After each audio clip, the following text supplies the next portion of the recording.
trazer um ponto, pegar um gancho da Ana, ela comentou ali, a gente vai ter um problema, que vai ser um resultado indesejado, uma diferença entre o estado atual e o estado futuro, mas para a gente ter um bom entendimento de quais são os problemas, a gente precisa ter digamos, objetivos bem estabelecidos e as métricas desses objetivos bem estabelecidos, para a gente saber se a gente está com um problema abaixo da meta ou não. E a partir disso, a gente aprofundar a análise e buscar planos de ação, né?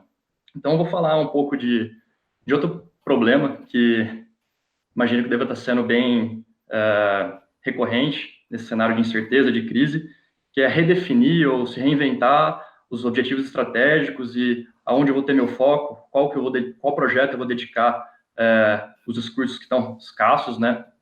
Então, a partir do momento que você tem isso definido, consegue ver mais ou menos o seu norte, que vai de caso a caso, você vai desdobrar esse objetivo e vai indo de níveis para estratégico, tático, operacional, né? Eu vou puxar alguns pontos de atenção de algumas falhas que podem atrapalhar na hora de você resolver os problemas do dia a dia, que estão dentro do desdobramento estratégico, né? Do desdobramento dessas metas. Podem ser algumas pegadinhas aí na hora de você for resolver um problema, você não vai estar olhando pelo viés correto, né? Então, se a gente tem uma meta geral da empresa, por exemplo, faturamento de X, a gente também tem metas linkadas a esse faturamento em níveis abaixo, né? Então, se a gente tem metas alocadas em níveis errados, isso vai gerar confusão. Além disso, se a gente tem excesso de métricas, então muitos resultados para serem atingidos ou muitas ações para serem atingidos, isso vai ser um problema também. Se a gente tiver métricas concorrentes, que é uma influencia no resultado da outra de maneira inversamente proporcional, a gente vai ter um problema também na hora de analisar. E se a gente não tiver metas alinhadas com o resultado final, com a visão da empresa, tiver uma vaidade de estar medindo muita coisa, isso também vai atrapalhar na hora de estar resolvendo os problemas no dia a dia, né? Então, na IGEP, quando eu entrei no ano passado, a gente estava no último ano de planejamento estratégico, né? E foi sempre comum a gente ter muita métrica, querer mensurar muita coisa, como bons engenheiros de produção, né? E à medida do que a gente media, a gente não agia tanto quanto, né? E da mesma forma, eu vejo que a gente tinha uma certa confusão em alocar quais métricas em cada nível estratégico, ou em cada área, por exemplo. Ou se a gente vai botar uma métrica de resultado ou uma métrica de controle.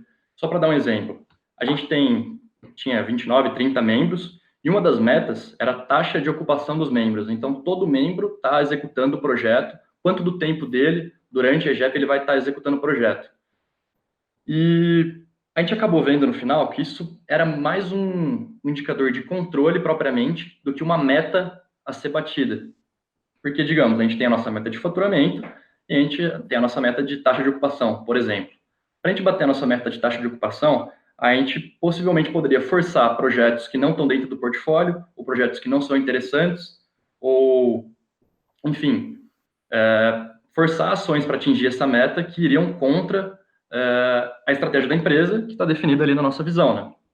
Então, essa era uma métrica mais que você podia controlar. Então, minha taxa de ocupação está tanto. Pô, beleza, vou usar isso como tomada de decisão para saber se eu aumento meu ticket médio, se eu prospecto grupos diferentes. Então, essa divisão, tem que tomar muito cuidado essa divisão entre o que eu vou medir que realmente é resultado e o que eu vou medir que é mais uma métrica de controle para ter um entendimento da minha métrica de resultado, né? E acho que um outro ponto que ficou muito claro para mim, eu lembro, era a questão de tráfego no site, então marketing digital ali. A gente tem a meta de faturamento, tem a meta de número de projetos vendidos. Para isso, o pessoal do marketing tem que gerar uma certa quantidade de leads qualificados, né? Então, se a gente colocar leads qualificados como uma meta, tá ok para aquela área. Agora, se a gente colocar só tráfego no site, a gente vai ter um indicador de qual que é a efetividade do site. Mas não necessariamente aumentar muito o tráfego no site vai gerar leads qualificados, que vai gerar vendas.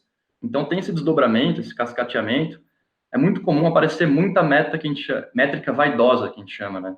Então, a gente está olhando muito para aquilo, está aumentando aquilo, mas aumentando aquilo não está atingindo o resultado-chave estratégico, né? Então, nosso tráfego no site está gigantesco, mas, pô, a gente está com 50% da nossa meta de vendas batida, sabe?